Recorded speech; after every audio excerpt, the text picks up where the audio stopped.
Bismillahirrahmanirrahim. Assalamualaikum warahmatullahi wabarakatuh.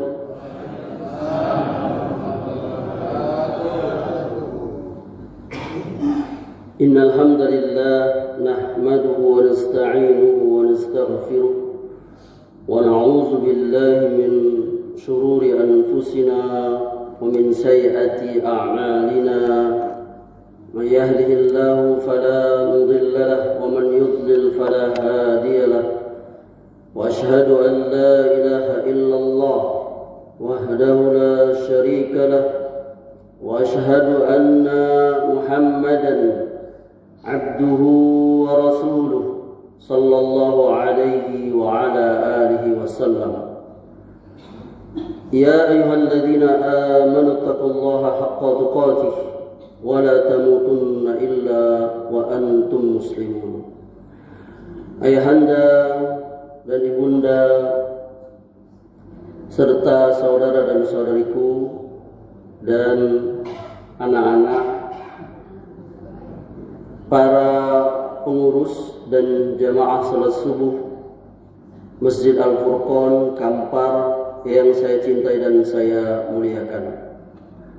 Alhamdulillah, kita bersyukur kehadirat Allah Subhanahu wa taala, yang mana Allah Subhanahu wa taala masih memberikan kepada kita nikmat hidayah, iman dan Islam, memberikan kepada kita nikmat sehat dan nikmat waktu luang.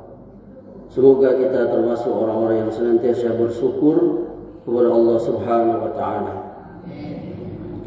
Selawat dan salam kita sampaikan kepada Nabi yang kita cintai, Muhammad sallallahu alaihi wasallam, dan semoga juga kita nanti di yaumil qiyamah sebagaimana janji dari Rasulullah SAW, insyaallah mudah-mudahan dan semoga kita termasuk orang yang mendapatkan pertolongan dari beliau, yakni syafaat beliau. Amin ya rabbal alamin. Apa kabarnya ayahanda dan ibunda? Masih sehat? Lancar puasanya? Ibunda masaknya gimana, masih lancar?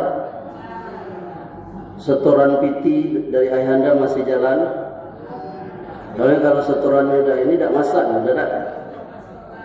Tuh ayahanda curhat ibunda, insyaallah. Nah, ketahui ibunda, pikir lagi nak lebaran kok belum beli baju, kalau habis baju di mall.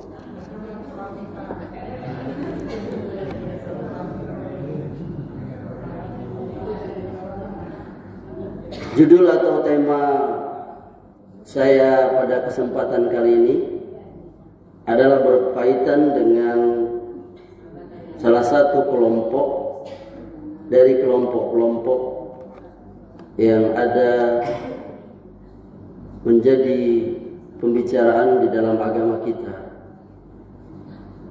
Dan ini adalah sesuatu yang penting sekali,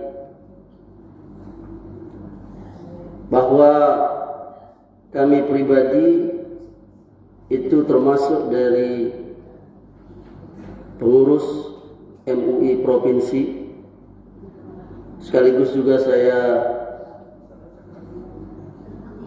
ketua Komisi Informasi dan Media Massa MUI Kota Bengkulu. Jadi saya ada di MUI provinsi, ada juga di MUI Kota Bengkulu. Sejak berdirinya Majelis Ulama Indonesia tahun 1975 dengan ketua pertamanya Profesor Dr. Abdul Karim Amrullah, yakni Haji Abdul Karim Malik Amrullah, yakni yang lebih dikenal dengan Buya Hamka. Maka sebagaimana tujuan berdirinya Majelis Ulama Indonesia itu, yakni adalah untuk mengajarkan, memberitahukan kepada kaum muslimin tentang al-Islam. Apa-apa yang terjadi di dalam Islam, apa-apa yang berkaitan dengan Islam. Oleh karenanya anggota MUI itu diambil dari semua ormas, organisasi yang ada di Indonesia ini. Ada utusan-utusannya. Dari yang besar misalnya Muhammadiyah, Nahdlatul Ulama, Persis, Dewan Dakwah, dan seterusnya. Sampai kepada kelompok-kelompok Islam yang tidak ada organisasinya.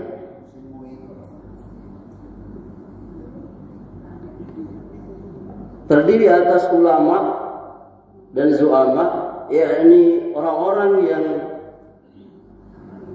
paham, berilmu tentang agama ini, yakni ilmu agama dan juga ilmu dunia. Di situ ada ahli hukumnya, ahli ekonominya, ahli pendidikannya dan sebagainya. Berbagai disiplin ilmu pengetahuan. Maka sudah menjadi kewajiban kami, salah satu kewajiban kami adalah menjaga akidah kaum muslimin dari akidah-akidah yang menyimpang. Baik itu diminta, misalnya kaum muslimin melihat ada suatu paham atau kelompok yang membuat resah. Ada nggak? Pernah nggak? Misalnya ada suatu pengajian atau kelompok atau orang berbeda, kok berbeda ini agak apa dia? Bahkan mungkin yang lebih mengerikan ada yang ngaku dapat wahyu misalnya. Ya ibunda ya. Ibunda ada yang dapat wahyu nggak? Ada Ustaz, betulan laki saya namanya Wahyu OS. Alhamdulillah dapat wahyu. Tapi ini bukan wahyu OS. Ini dia ngaku dapat wahyu dari siapa? Dari Allah. Dulu ada namanya di Jakarta tahun berapa tuh? Anda masih ingat nggak? Ada perempuan namanya Lia Eden. Dia ngaku jadi Siti Maryam. Anaknya itu Imam Mahdi. Ada pernah namanya Ahmad Musaddiq, ya kan? Ngaku jadi nabi. Iya banyak itu. Saya udah hafal itu, ya kan? Ada lagi yang ngaku jadi nabi namanya Tugimin. Ada yang suka nama Tugimin. Serius? Ada ustaz yang lucu itu. Tidak elok namanya katanya. Maaf bukan ini menghina ini kasih punya. Kalau kita memuji Nabi selawat tidak enak katanya. Sallallahu ala tugimin.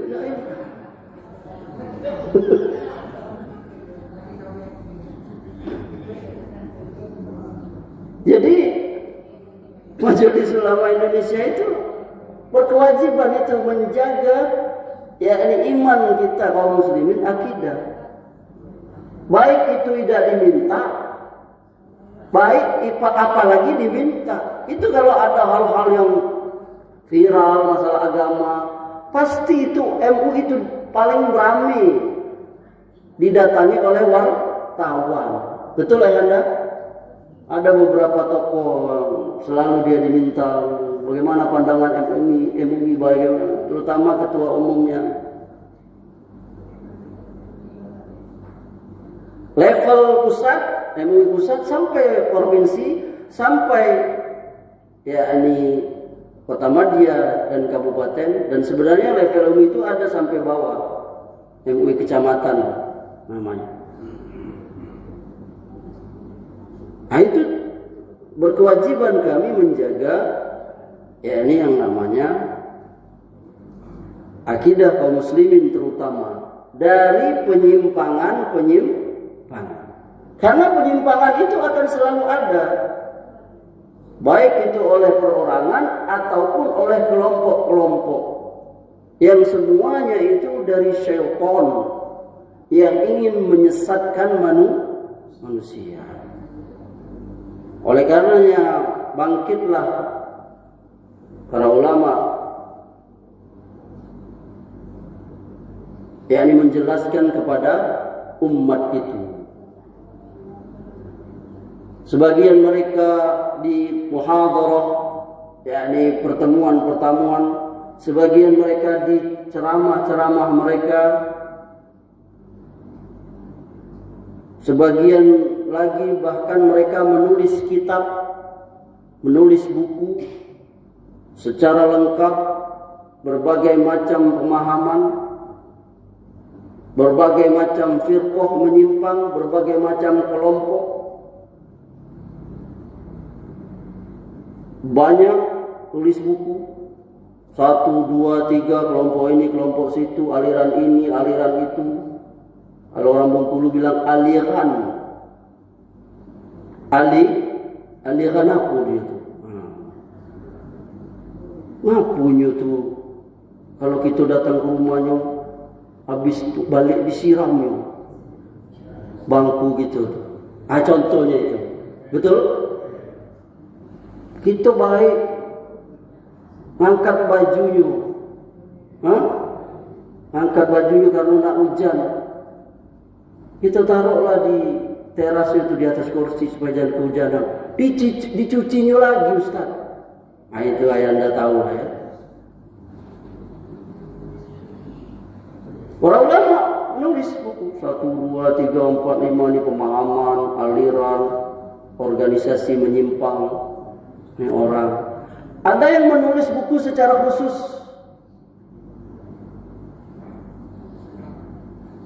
Ya ini misalnya ada ulama yang menulis buku tentang penyimpangan satu kelompok.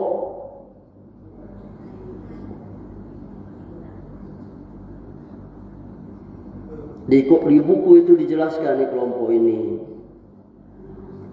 Dia berdirinya oleh ini. Biasanya kelompok-kelompok itu ada tokohnya. Betul lah ya Anda? Kelompok apapun biasanya ada tokohnya. Guru besarnya, gubesnya itu. Ustadznya kalau istilah gitu. Dia yang bertanggung jawab itu. Lalu dijelaskan kapan berdirinya, di mana. Kalau dia ada kawan-kawan, murid-muridnya disebut.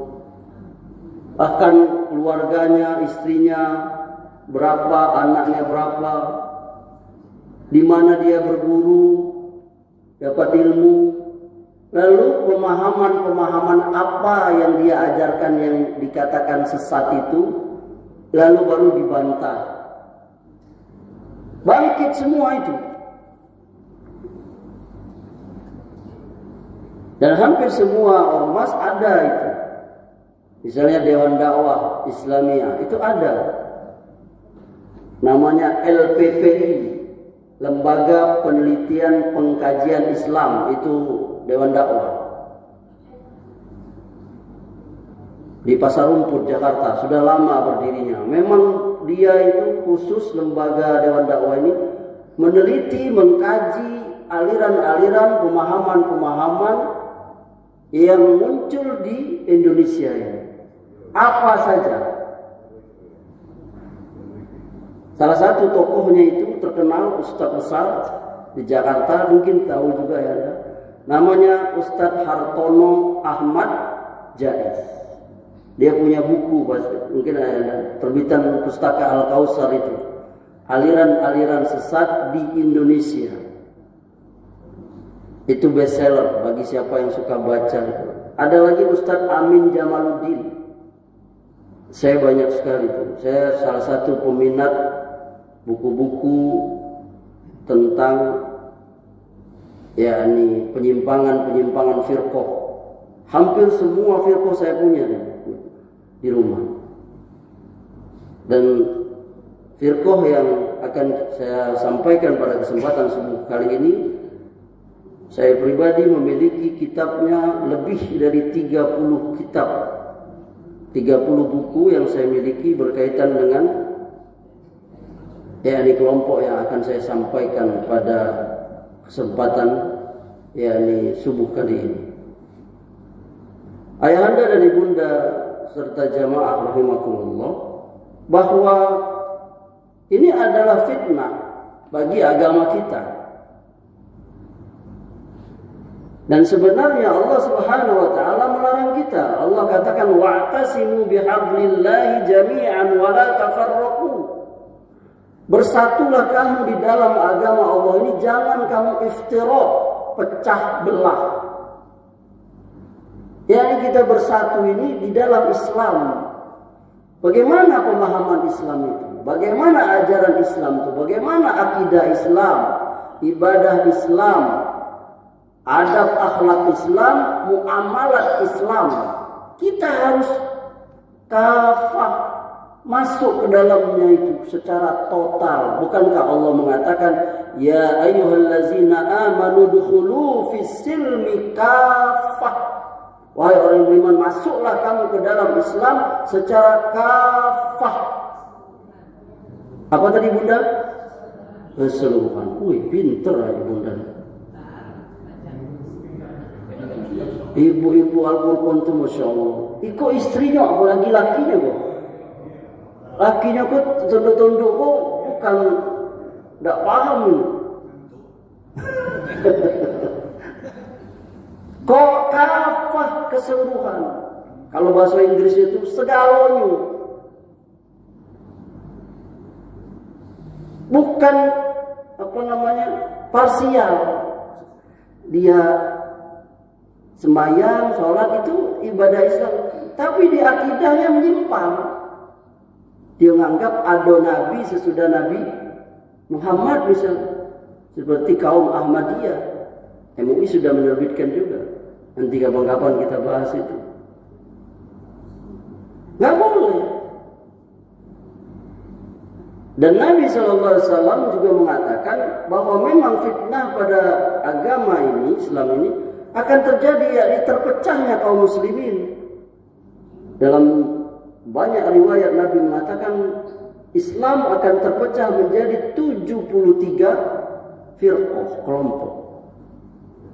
72 terancam neraka, 1 dijanjikan surga. 1 itu dikatakan oleh Nabi, ditanya oleh siapa mereka itu, kata Nabi al-jamaah. Di riwayat yang lain Nabi mengatakan ma'ana alaihi wa ashabi, aku dan bersama sahabatku. Makanya ayahanda, muncullah penamaan istilah yang kita kenal Ahlus Sunnah wal Jamaah. Pernah dengar ayahanda?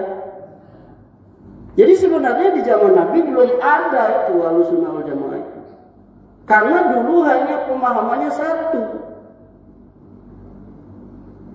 Kalau ada penyimpangan langsung Nabi yang masih tahu. Begitu Nabi wafat, mulai muncul itu penyimpangan itu. Kata para ulama, penyimpangan yang pertama yang bernamanya firqah, kelompok itu yang kita kenal dengan khawarij. Khawarij itu sesuai dengan asal katanya kharaja, keluar. Dia menyempal keluar dari kita orang Islam. Pada saat itu terjadi sesuatu hal antara yakni Muawiyah dan Ali ketika Utsman terbunuh. Nah, sebagian orang keluar, itu sejarahnya. Mereka salah satu akidah mereka adalah mereka mengkafirkan yakni orang yang berdosa besar. Orang melakukan dosa besar langsung dikafirkan. Makanya para ulama muncul. Ada lagi namanya Qadariyah. Bahkan sebelum Nabi tadi, namanya Khawarij tadi, di zaman Nabi sudah ada tokohnya itu, namanya Zulkhuwaisirah. Dialah yang berkata saat Nabi membagi-bagi harta rampasan perang Hunain. Kata dia ke Nabi, dia tunjuk Nabi, "I'dil ya Muhammad, berlaku adillah kau." Ya subhanallah. Kata Nabi, kurang lebihnya, kalau aku tidak adil, siapa lagi yang adil? Nabi itu orang yang paling adil, paling takwa, disuruh begitu. Kata Nabi, akan keluar orang-orang seperti ini. Mereka melesat dari agama ini seperti melesatnya anak panah dari busurnya, yakni pemahaman mereka yang menyimpang, yang sesat itu, Khawarij. Ada lagi yang namanya Qadariyah. Qadariyah. Dia menolak takdir Allah. Jadi kita ini, kata dia, nggak ada urusan dengan takdir Allah. Semua ini kita yang ini. Kata Nabi, Qadariyah itu majusinya umat ini. Sesatnya itu. Nabi langsung dari mulutnya. Jadi aliran sesat itu ada yang dari mulut Nabi langsung, ada yang enggak. Jadi mengingkari takdir. Kalau mengingkari takdir berarti mengingkari salah satu rukun apa? Rukun iman yang keenam. Makanya Nabi mengatakan majusi tadi. Majusi itu kan penyembah berhala di Persia dulu, sekarang Iran. Lawannya Jabariyah. Kalau Jabariyah ini fatalisme, dia apa namanya? Kalau yang tadi aktif, yang ini nggak aktif, dia pasrah aja. Kita ini seperti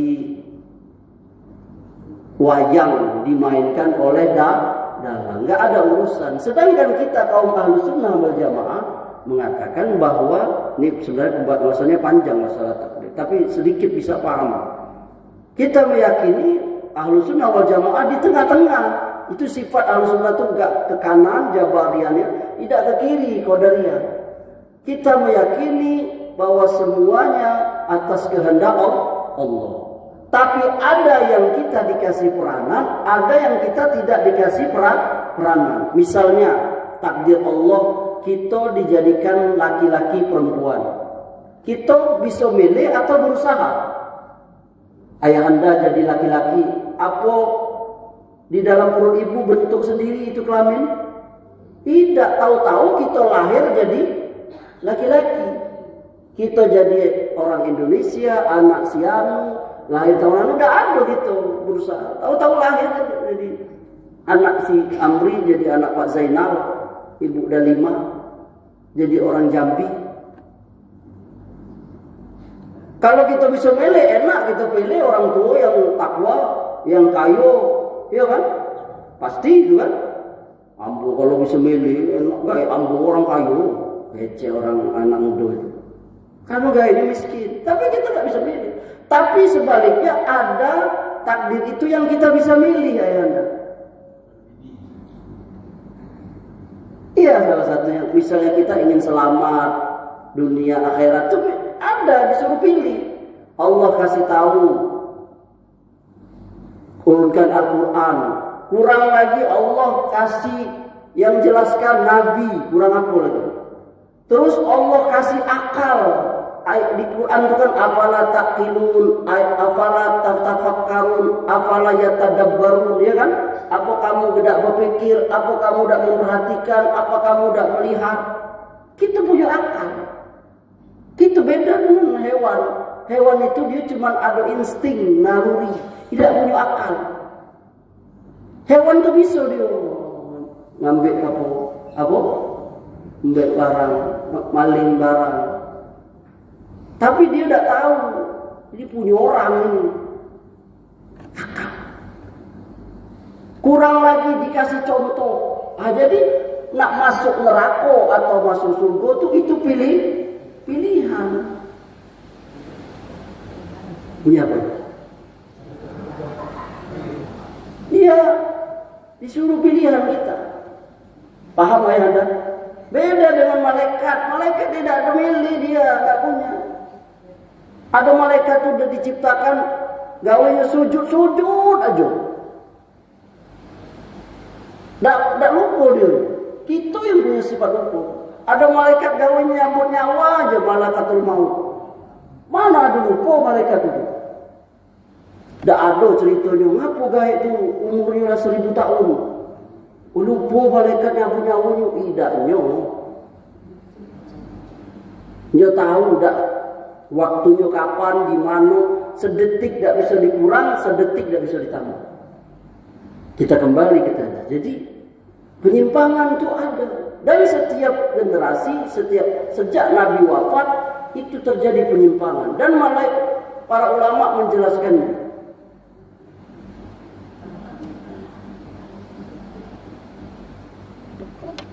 Salah satunya adalah yakni kelompok atau firqah atau golongan yang dijelaskan oleh MUI tentang penyimpangannya. Bahkan MUI Jawa Timur sudah menerbitkan fatwa kesesatan kelompok ini, yakni yang namanya Syiah. Apa namanya? Syiah. MUI Pusat sudah menerbitkan tahun 2013 atau 14, mereka mengeluarkan satu buku. Ini bukunya.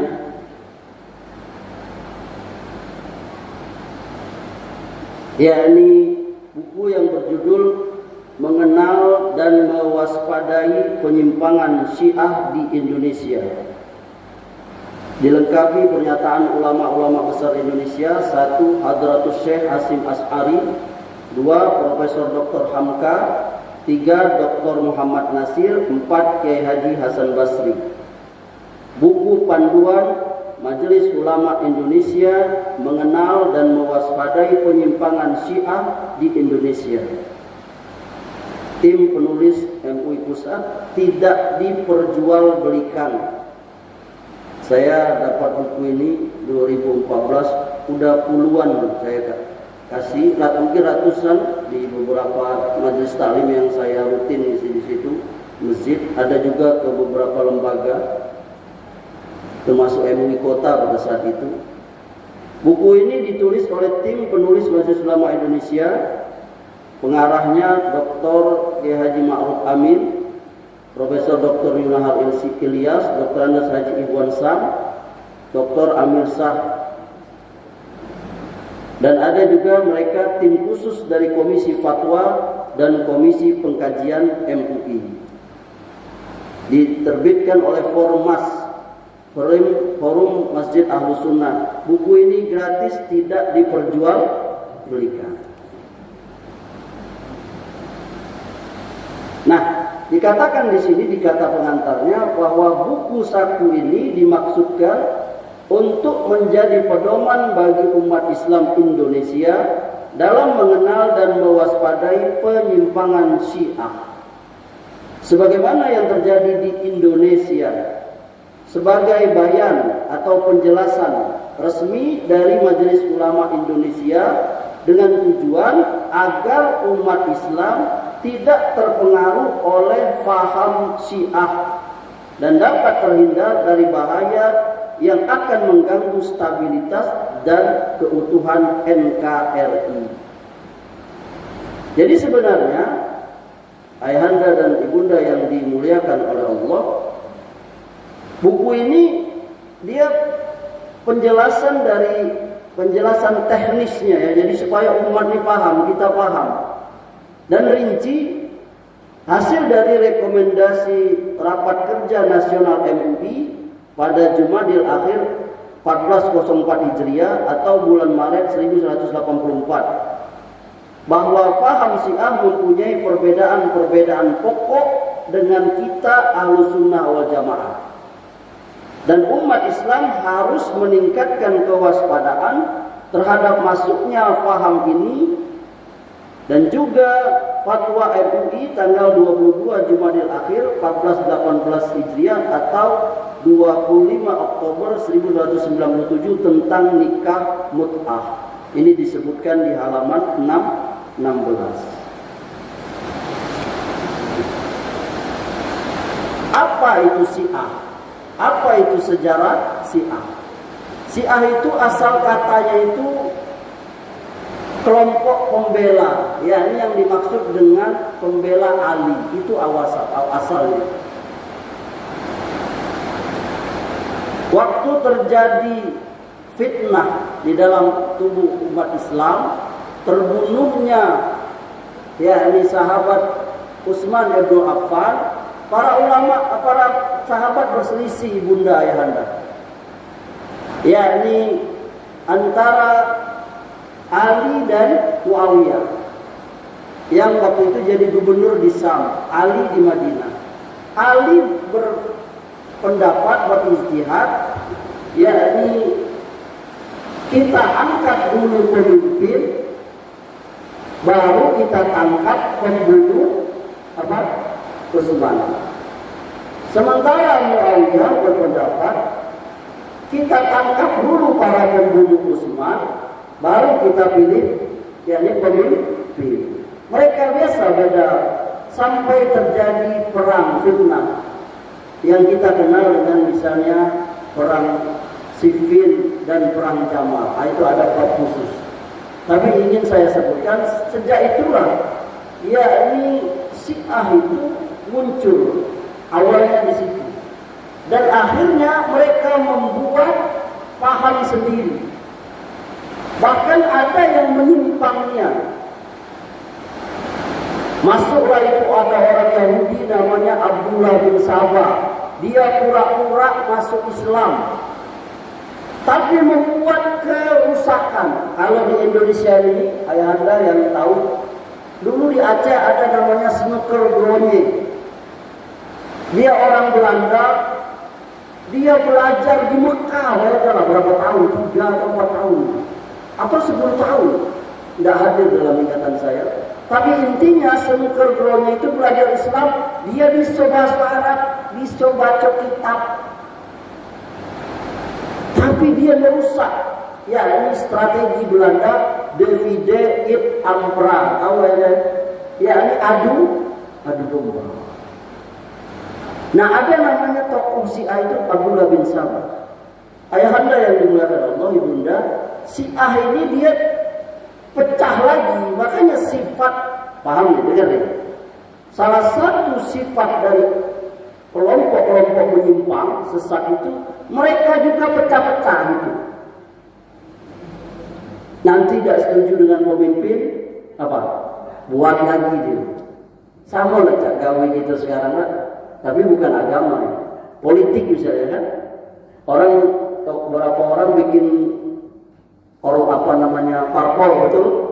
Lalu beda pendapat, sudah bikin lagi ya kan. Apalagi dia tokoh, banyak pengikutnya gitu. Nah dia pecah. Maka kata para ulama, Syiah ini dia pecah lagi. Ada yang ekstrim, yang sebagian ulama bahkan mengatakan sudah keluar dari Islam. Misalnya Syiah Nusairiyah itu di Syam, Syria, yang kemarin alhamdulillah sudah hancur itu. Bashar al-Assad. Ini sudah menyimpangnya. Bahkan mereka menyembah berhala. Bashar itu disembah. Bashar itu patungnya. Bashar itu dibilang Tuhan. Ada lagi yang namanya Zaidiyah. Nah, kata para ulama, Zaidiyah ini lebih dekat kepada kita Ahlu Sunnah.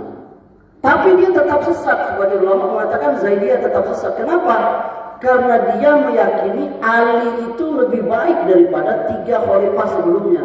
Sedangkan menurut kita kaum Ahlu Sunnah wal Jamaah, sebagaimana yang kita baca setiap tarawih itu antara itu sebagian masjid yang nggak tahu di sini. Sini baca dah. Di bagian masjid itu Abu Bakar Siddiq radhiyallahu anhu kan, rakaat kesekian. Umar bin Khattab radhiyallahu ya kan, Utsman bin Affan. Nah mereka Zaidiyah ini menganggap Ali itu lebih baik daripada Abu Bakar, Umar, Utsman. Ini juga keliru. Walaupun penyimpangannya tidak sesesat Nusairiyah tadi, tapi tetap kata para ulama Zaidiyah ini tetap besar. Ada di beberapa, misalnya di Yaman, ada sekarang ke masih Zaidiyah. Karena ahlu sunnah, kita ini ahlu sunnah ini sunni ini meyakini para sahabat Nabi itu yang paling utama itu Khulafatur Rasyid, 4 orang pemimpin Islam sesudah Nabi wafat itu. Diawali dengan Abu Bakar As-Siddiq, As-Siddiqul Akbar, Umar Al-Faruq, Utsman Zunnurain, Ali ibnu Abi Thalib. Paham ayah Anda? Halo? Tidak bingung tidak? Apa apa? Itu. Nah, yang ekstrim, yang dekat dengan kita. Nah, ada lagi yang ada sekarang ini. Itu namanya ada Syiah Isna Asariyah. Apa? Syiah Isna Asariyah itu yang sekarang di apa? Iran sekarang yang lagi perang diserang oleh apa? Amerika dan Israel. Itu kita berdoa semoga Allah Subhanahu wa taala jauhkan saudara-saudara kita. Ada kawan saya di Kebun Beler sekarang, dia bingung itu tertunda atau tidak, dia mau pergi umroh ya kan. Umroh di bulan Ramadan itu kan sama seperti haji. Tapi karena perang Amerika nyerang negeri-negeri di Arab itu kayaknya tertunda. Tidak tahu ada nggak saudara Anda? Tahu kan peristiwa itu kan? Ini lagi viral. Nah, Iran itu Syiah Isna Asariyah. Apa itu Ustaz? Dia meyakini orang yang bahkan selepel dianggap, bahkan lebih nanti kita ini. Ada kepercayaan Imam 12. Satu doa nanti. Ada lagi kepercayaan itu ada yang namanya nikah mut'ah. Oleh karenanya saya akan membacakan di sini yang pertama, penyimpangan Syiah yang disebutkan oleh MUI Pusat ini adalah penyimpangan paham tentang orisinalitas Al-Quran. Para pengurus MUI Pusat pada saat itu, para ahli ilmunya, mereka mengambil langsung dari buku-buku kitab-kitab orang Syiah itu. Jadi dinukil langsung di sini. Ini contohnya ini ya. Bagaimana pemahaman mereka, penyimpangan mereka tentang orisinalitas Al-Quran.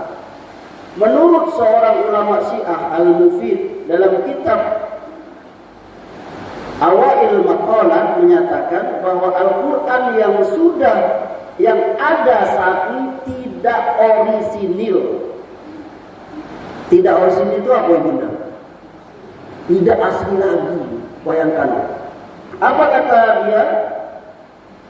Al-Quran sekarang sudah mengalami distorsi, penambahan, dan pengurangan.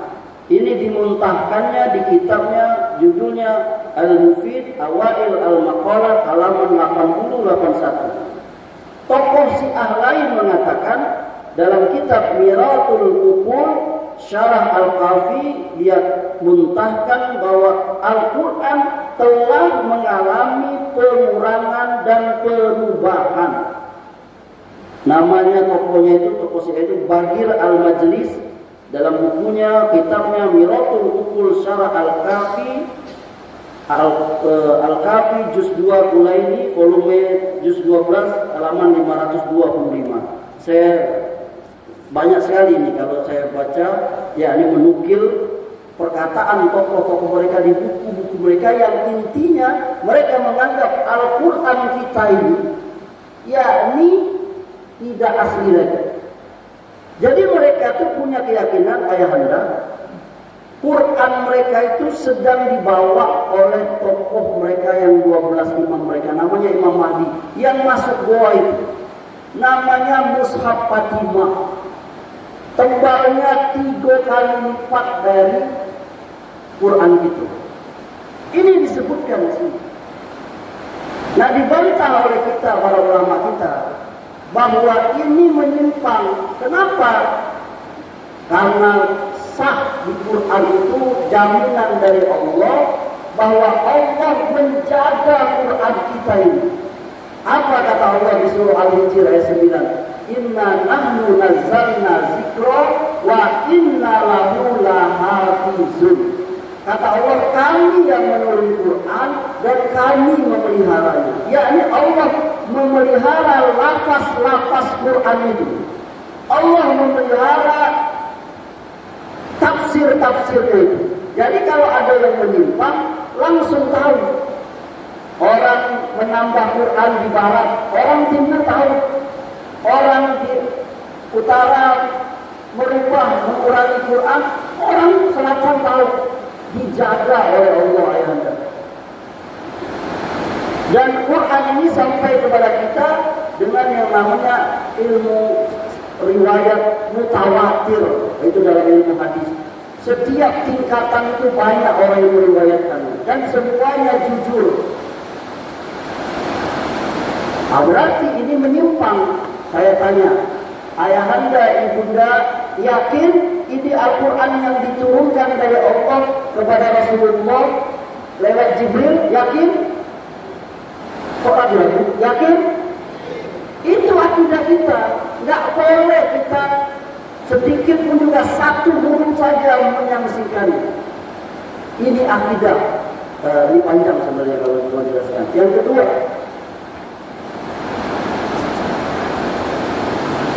penyimpangan paham tentang ahlul bait, yakni keluarga Nabi, dan mengkafirkan sahabat Nabi. Apa kata ulama mereka itu? Kata Nikmatullah Al-Jazairi, ulama Syiah, dia berkata bahwa Sayyidina Abu Bakar, Sayyidina Umar tidak pernah beriman kepada Rasulullah sampai hari akhir hayatnya. Ini dibuntahkannya di bukunya Al-Anwar Al-Nu'maniyah Juz 1 halaman 53. Berarti kalau tokoh Syiah ini Nikmatullah Al-Jazairi mengatakan bahwa Abu Bakar, Umar, Utsman tidak beriman kepada Nabi sampai matinya, berarti dia menganggap bahwa Abu Bakar, Umar itu kafir. Ini menyelisihi kita. Cukup itu satu, banyak ini sebenarnya. Yang ketiga, penyimpangan Syiah ini, mereka mengkafirkan kita ini, umat Islam ini. Berkata ulama Syiah yang namanya Al-Qulaini, dia katakan di bukunya bahwa semua umat Islam selain Syiah adalah anak pelacur. Ini dimuntahkannya di kitabnya Raudhah min Al-Kafi, juz halaman 227. Ada lagi ulama Syiah yang bernama Mirza Muhammad Taqi. Dia katakan selain orang Syiah akan masuk neraka selama-lamanya, meskipun semua malaikat, semua nabi, semua syuhada, siddiq tetap tidak bisa keluar dari neraka. Innalillahi. Saya nggak sanggup lagi baca ini sebenarnya, tapi saya harus jelaskan ini. Cukup satu-satu aja ya. Kemudian yang keempat, penyimpangan tentang kedudukan Imam Syiah. Lihat apa kata mereka. Salah satunya Khomeini. Dia berkata di kitabnya, sesungguhnya Imam Syiah mempunyai kedudukan yang terpuji, derajat yang mulia, kepemimpinan yang mendunia, di mana seisi alam ini tunduk di bawah wilayah kekuasaannya, dan termasuk imam kita punya kedudukan yang tidak bisa dicapai oleh malaikat muqarrabin, bahkan nabi yang diutus. Ini dia sebutkan di bukunya, kitabnya Ayatullah Khomeini Al-Hukumatul Islamiyah halaman 52. Saya pikir ini kita orang awam aja bisa membantahnya ya. Yang terakhir, penyimpangan Syiah ini kata ulama MUI sebutkan, yakni penyimpangan paham tentang hukum nikah mut'ah. Ibunda tahu tak nikah mut'ah itu apa? Ayahnya tahu. Nikah mut'ah itu nikah kontrak. Orang nikah pakai jangka waktu. Dia nikah maharnya Misalnya 5 gram emas, nikahnya 5 bulan, disebutkan itu. Inna lillahi wa inna ilaihi raji'un. Apa keyakinannya ini? Menurut Syiah, nikah mut'ah boleh, bahkan dapat pahala besar. Ulama Syiah mengatakan bahwa nikah mut'ah, kawin kontrak, tidak perlu dipedulikan apakah wanita yang punya suami atau tidak. Bahkan boleh nikah dengan pelacur. Ini disebutkan di kitab Al-Humaini yang berjudul Tahril Al-Wasilah, volume atau juz 2 halaman 620-661. Saya nggak sanggup lagi bacanya. Sebenarnya banyak itu. Nukilan dari kitab-kitab ulama mereka itu yang sebutkan di buku ini. Oleh karenanya saya ingin sebagai penutup, saya ingin mengajari kita, untuk kita orang awam nggak perlu kadang-kala kita untuk meneliti secara rinci pemahaman itu. Yakni biarkanlah para ulama yang ahli yang membantahnya. Kita cukup kaum muslimin belajar akidah atau pemahaman yang lurus. Paham? Kalau kita sudah tahu pemahaman yang lurus, nanti kita akan tahu mana pemahaman yang menyimpang. Contoh, bab tentang beriman kepada Nabi dan Rasul. Akidah kita, akidah kaum Ahlussunnah wal Jamaah, meyakini tidak ada Nabi lagi sesudah Nabi Muhammad. Yakin ayahanda? Yakin ibunda? Mantap. Itu keyakinan kita. Jadi gampang. Kalau ada lagi orang yang ngaku dapat wahyu jadi Nabi, seperti Tukimin tadi itu, maka gampang kita sesat itu. Kenapa? Orang ini keyakinan kita tidak ada lagi Nabi sesudah Nabi. Allah mengatakan di Quran, "Maka Muhammadun aba ahadin min rijalikum, walakin Rasulullah wa khataman nabiyyin." Di surah Al-Ahzab ayat 9. Muhammad itu bukan bapak dari seorang laki-laki di antara kamu. Dia itu utusan Allah dan dia itu penutup para nabi. Kalau penutup itu apa ya? Terakhir, selesailah ditutup. Ada pembagian sembako di gedung. Bagi orang masuk, ditutup oleh panitia. Ditulis itu. Ditutup, tidak ada lagi. Boleh tidak masuk? Tidak boleh. Gampang kan? Jadi kalau kita belajar akidah yang lurus, ayah anda tidak perlu jadi masuk ke Syiah dulu, masuk ke Amunah, masuk ke Syiah, biar yakinnya sesat itu.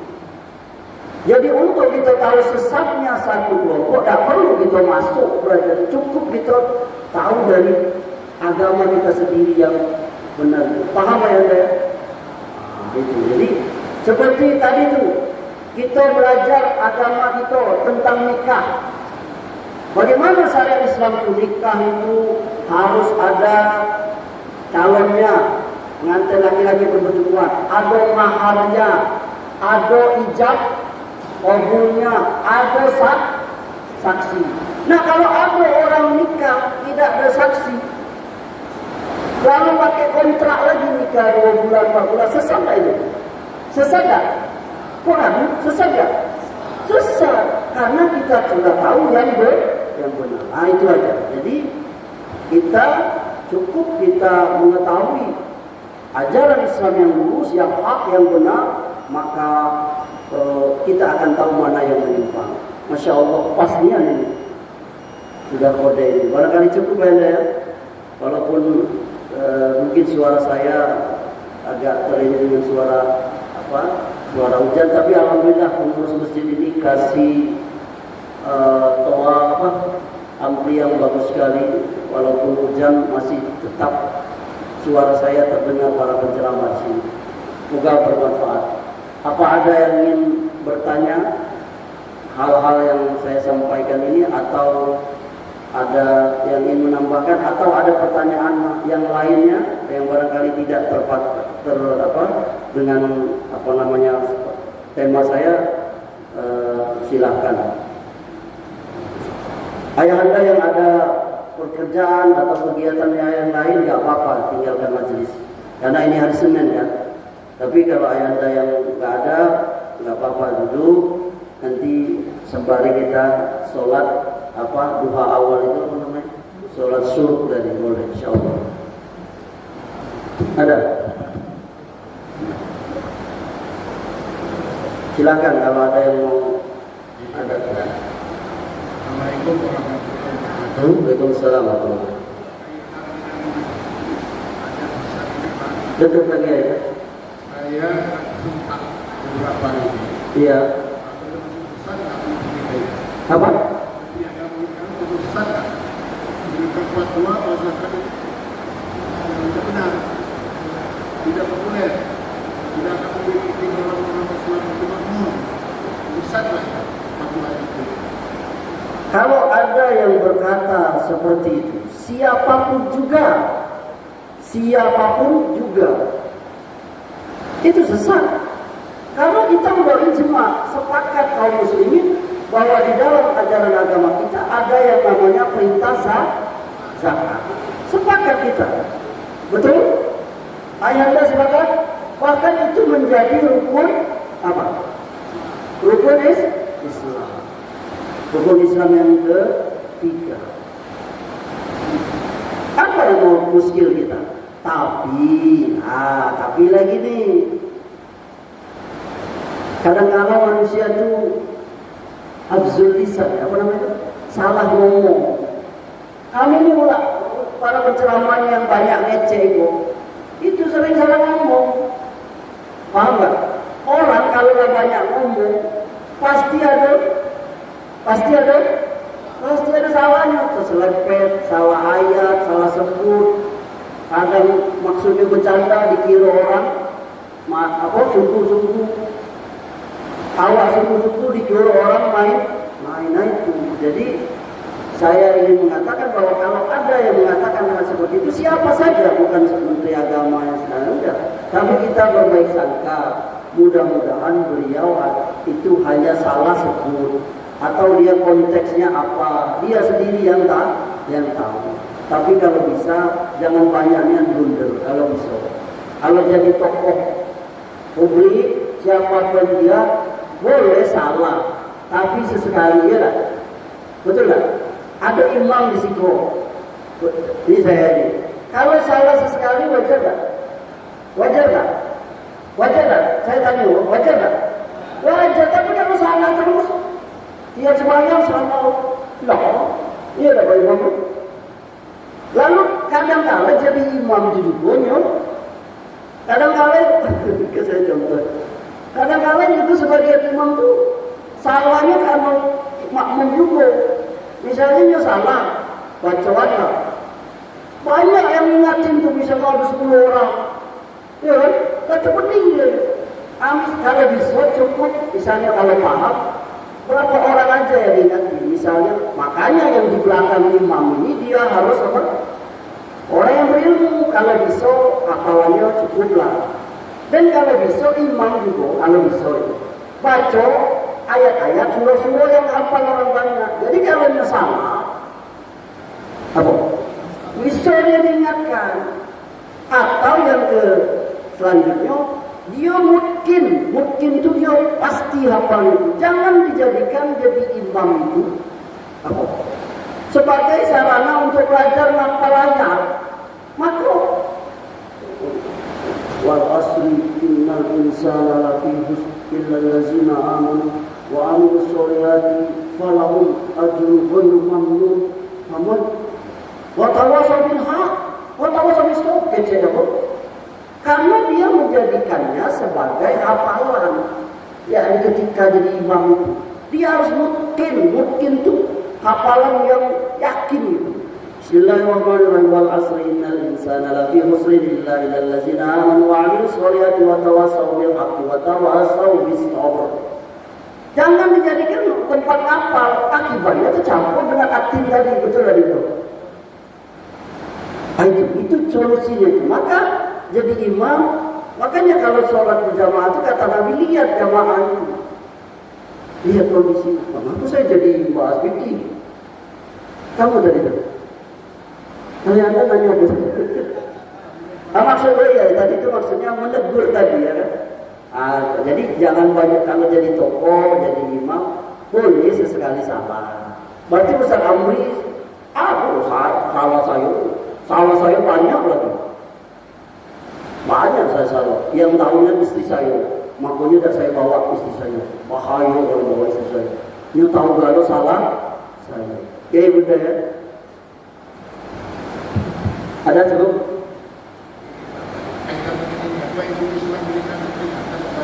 Sudah